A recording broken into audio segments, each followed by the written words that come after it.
Testing. Hello. I just think this sounds good. This sounds good. I just think of the owl when we were doing the Tootsie Pop a couple weeks ago. 1, 2, 3. Came back to me again. And then Mrs. Doubtfire, should we just do that whole intro just again? do the whole bit All again. right, run it back. Help is on the way, dear. Oh, my. Okay.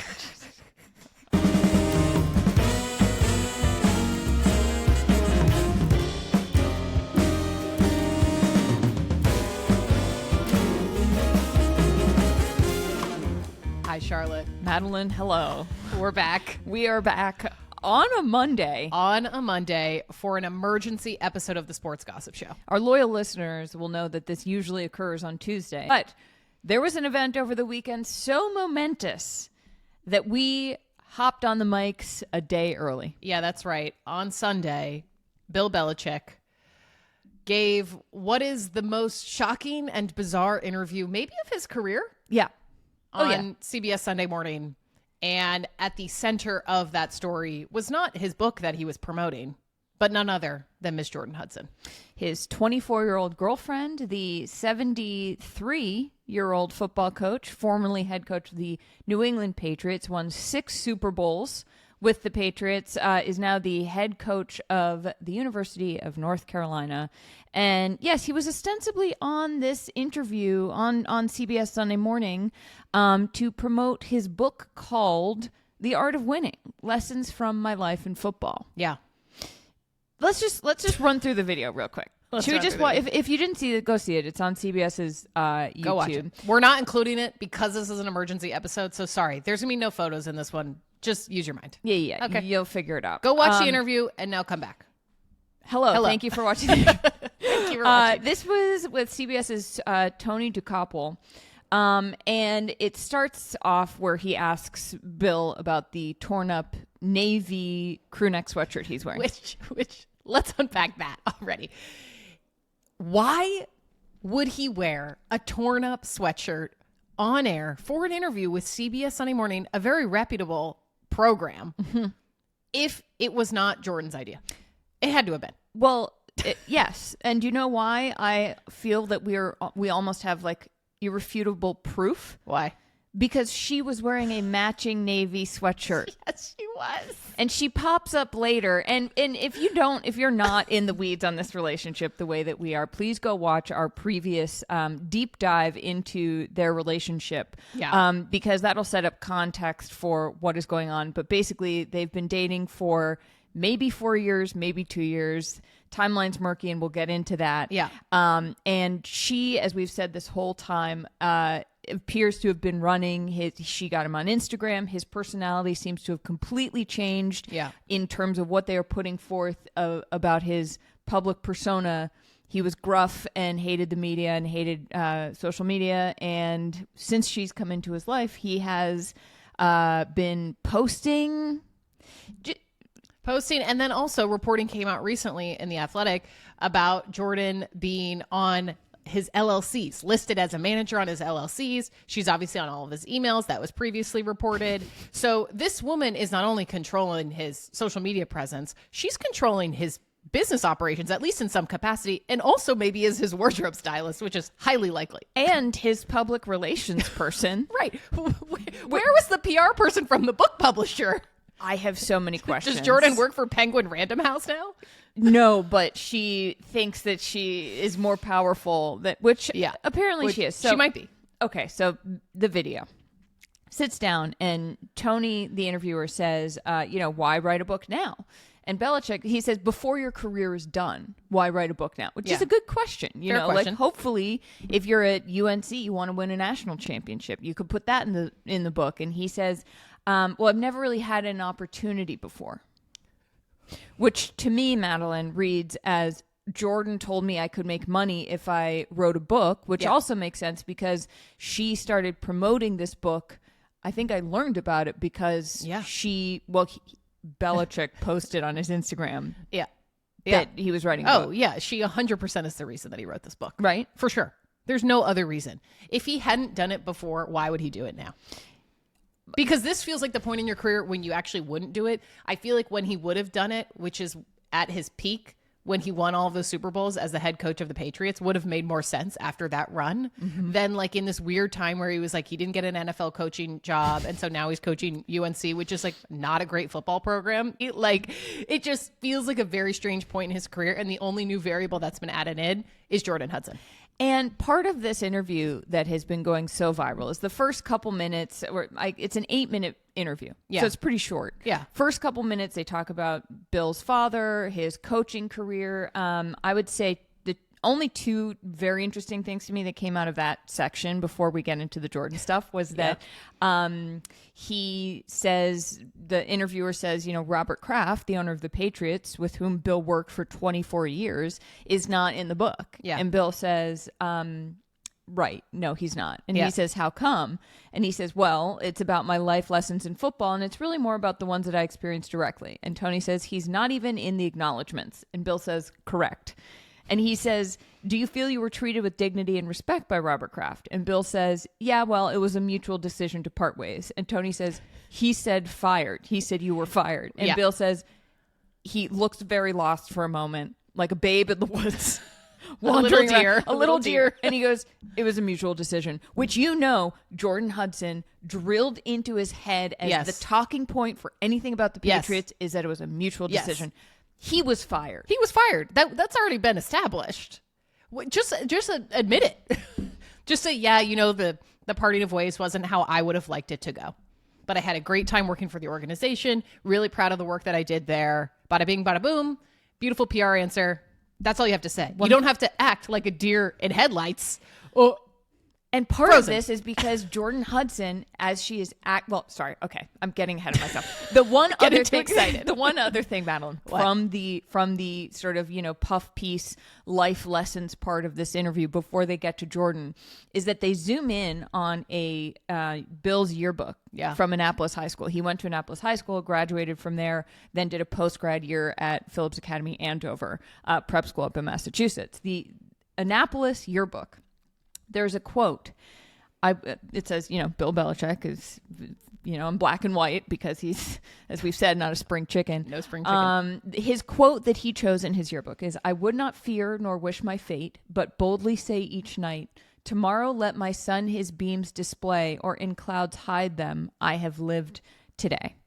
I looked this up. Okay. What is this?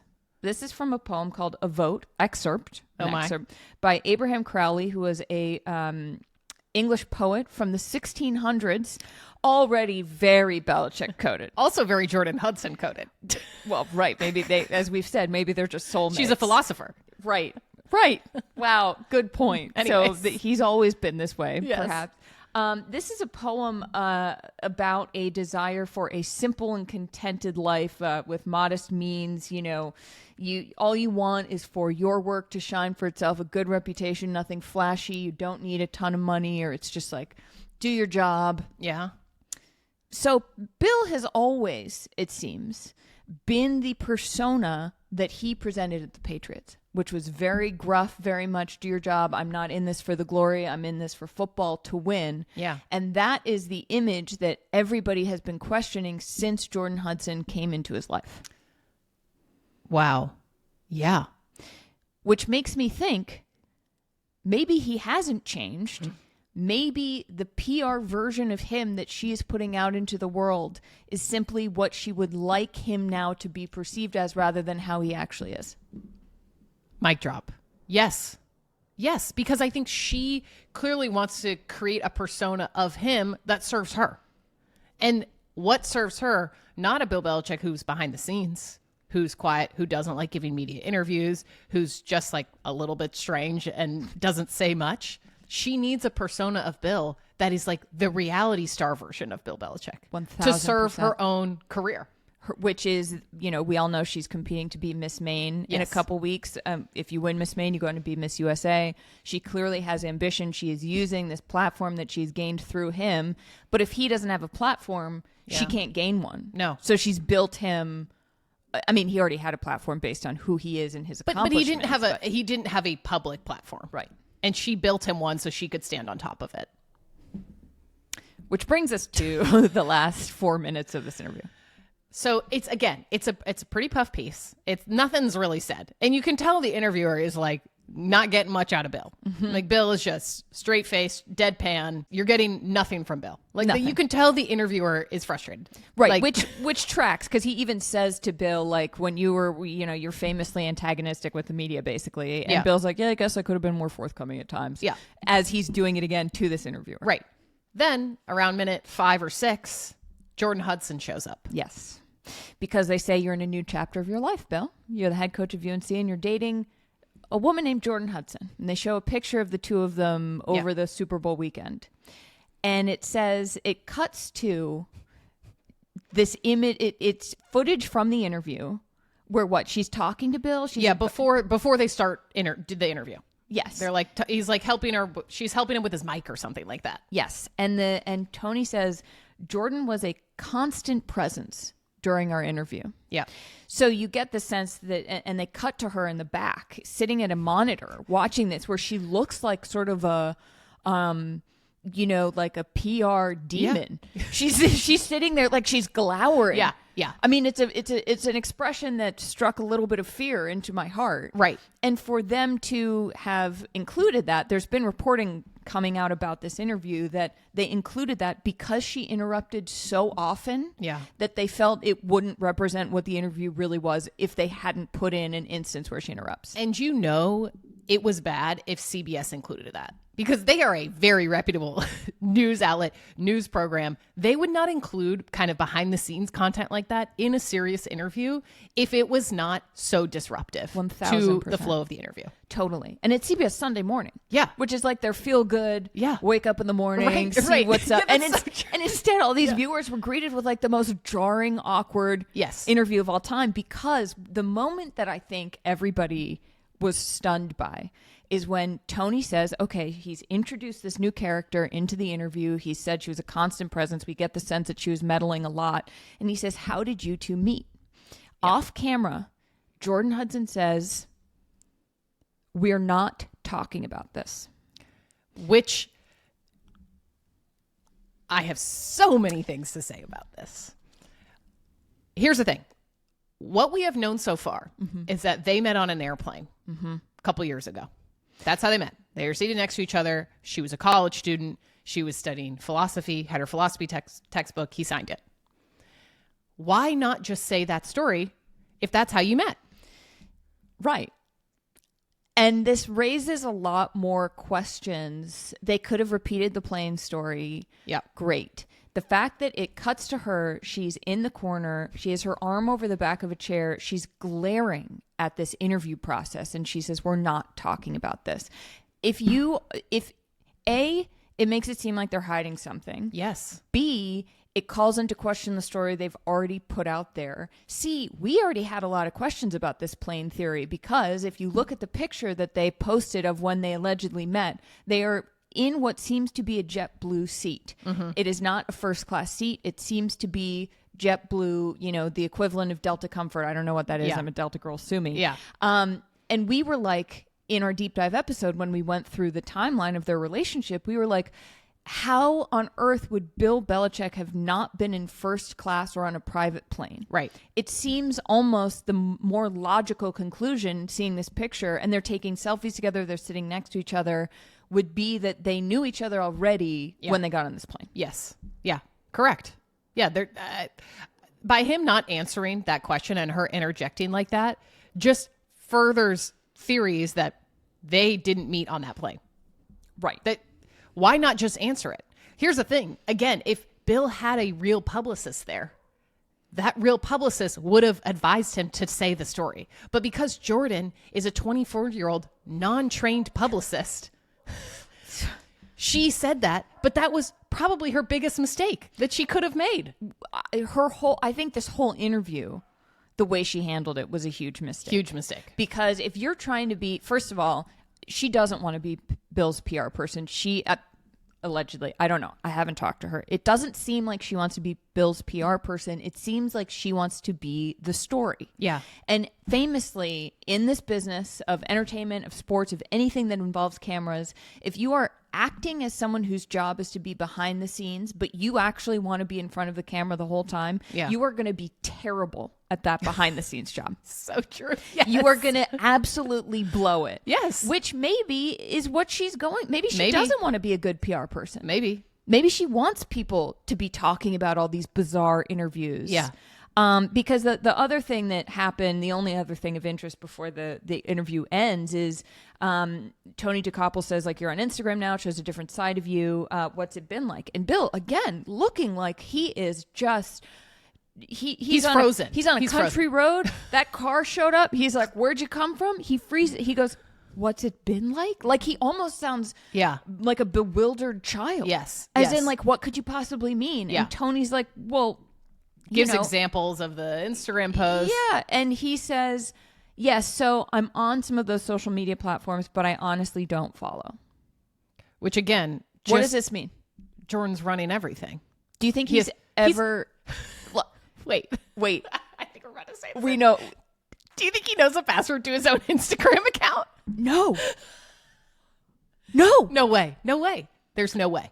He's locked out, probably. Here's the thing. I bet he's logged in. I bet he has the app on his phone because of that time when he was trying to promote his book. Yeah. And instead of posting a link, it was just the hyperlink in text. And the forget. book was zoomed in way too much. So, yes. And at the time we said, I bet they're having a fight. And he's like, I'm going to do it myself because she perhaps overstepped again. And he was like, no, I'm going to promote that. And couldn't figure out how to do it. And since then, he's not logged in.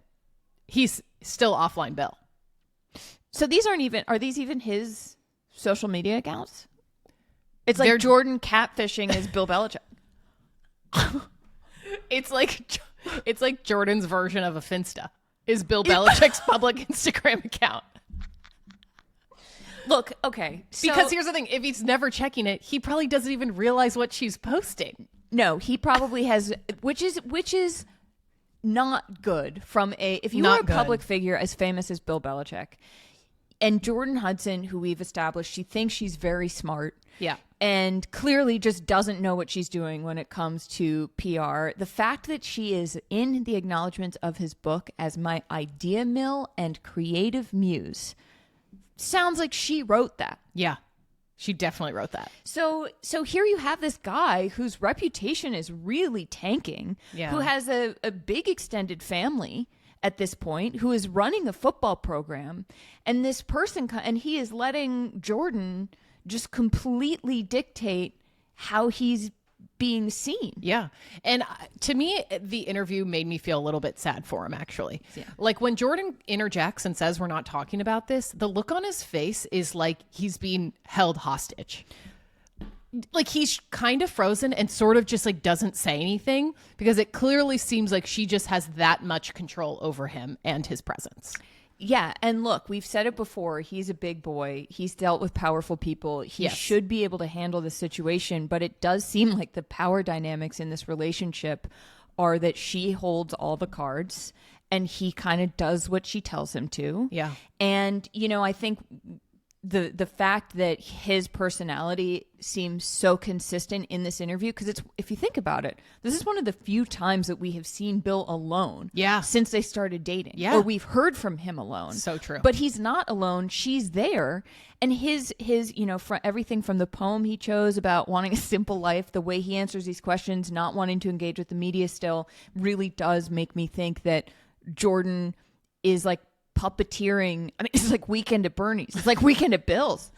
Honestly, she's like putting out the version of him that she wants the world to think exists, that we have all he's 73. Yeah. For 50 years now, we have seen that this is not who that man is. Right. He's not changing.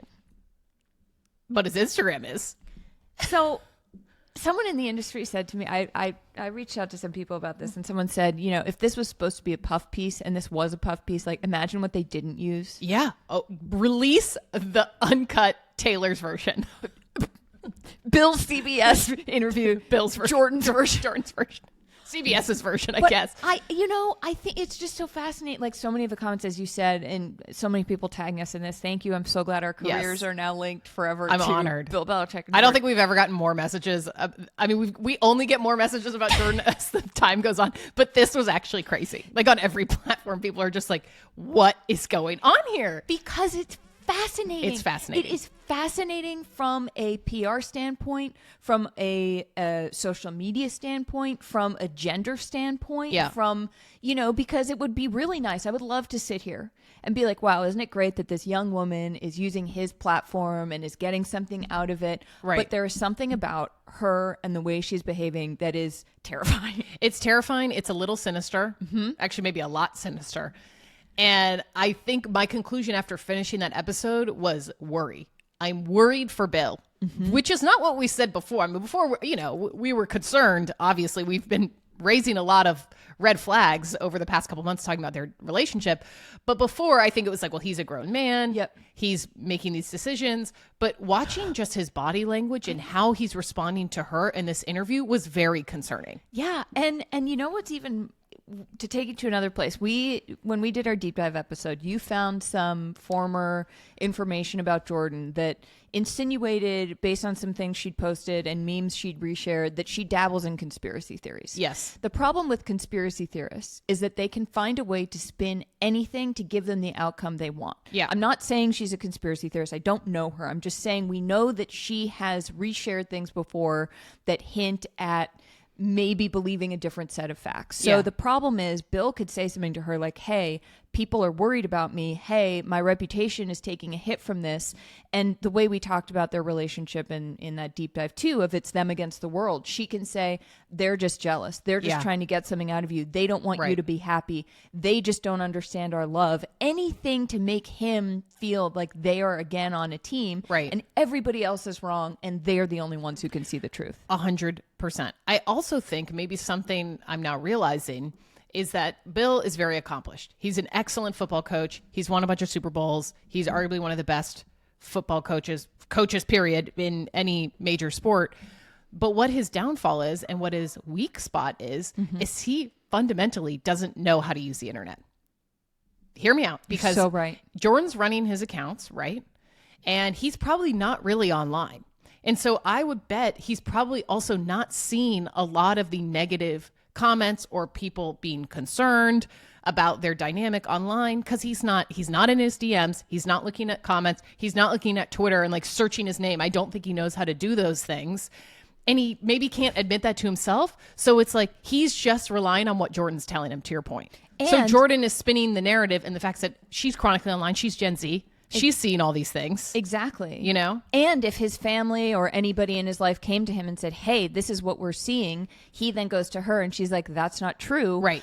If you believe in any form of conspiracy theory, you can then trap someone in your own reality. Yes. And I think what's very interesting is I followed this guy for a very long time. I could argue that I have a career in sports because I'm from Boston and the New England Patriots were very good. I have studied everything this guy has done. His ex-girlfriend, Linda Holliday, used to be the one in charge of his public persona. She ran the Bill Belichick Foundation Instagram account, I'm pretty sure.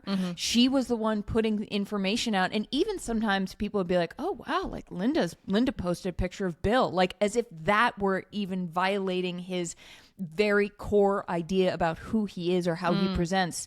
So we know that this has been the pattern. Yeah. And this is some of the most bizarre stuff I've ever seen. Yeah, it's really bizarre and really concerning.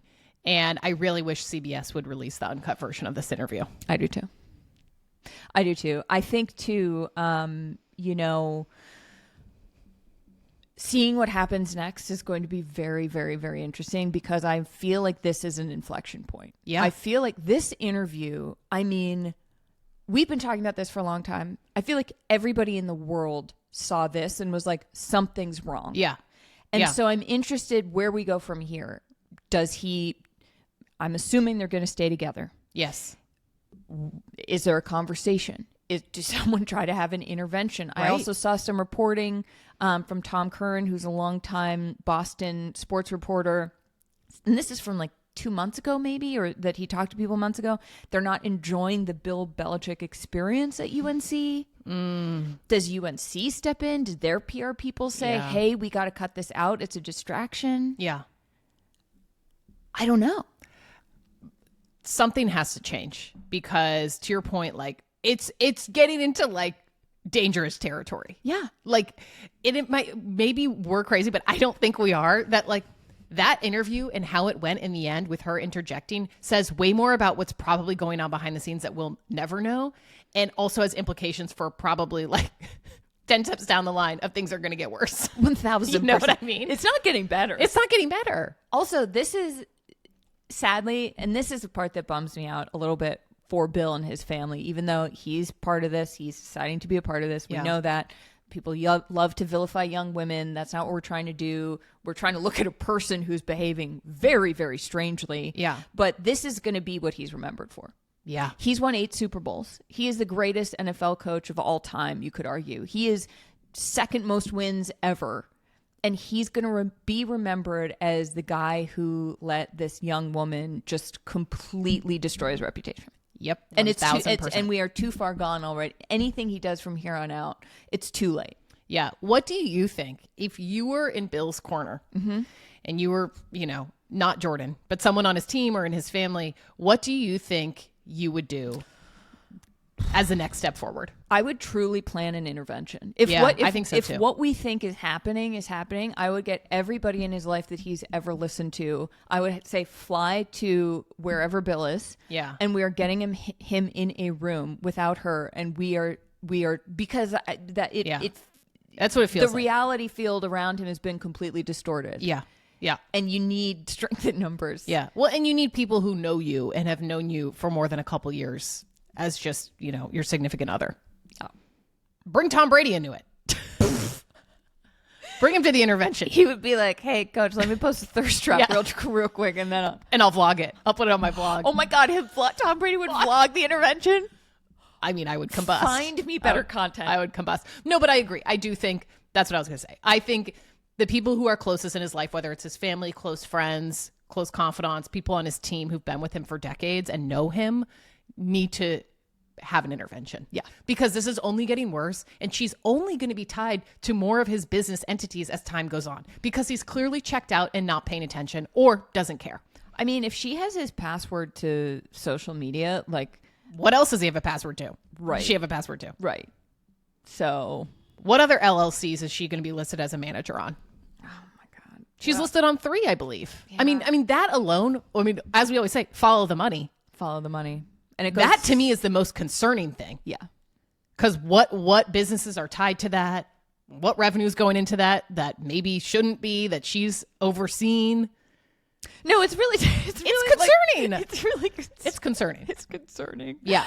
All right. Well, on that note, we hope you've enjoyed this emergency episode. Yes, thank you to everybody who reached out to us. We are truly honored because look, you can joke about this, you can say it's silly, you can say it's celebrity sports gossip, whatever, but I think that this is actually just very telling about where we are in terms of media and how someone can potentially be taken advantage of in an age where the internet is the main thing. And if you're not literate at the internet, opens up a lot of wormholes, loopholes, problems. Yeah, a lot of landmines. So we appreciate all the tags, and we're going to keep being your go-to source for all things Bill and Jordon. We might actually even have something up our sleeve. Yeah, more to come on that. Well, as always, please like and subscribe, rate, review. We got some great reviews the past couple days, so thank you so much. Share this episode with your friends, your family, your strangers, your neighbors. Your strangers. You know what I mean. And you can catch a regular episode of the Sports Gossip Show out tomorrow. Yeah.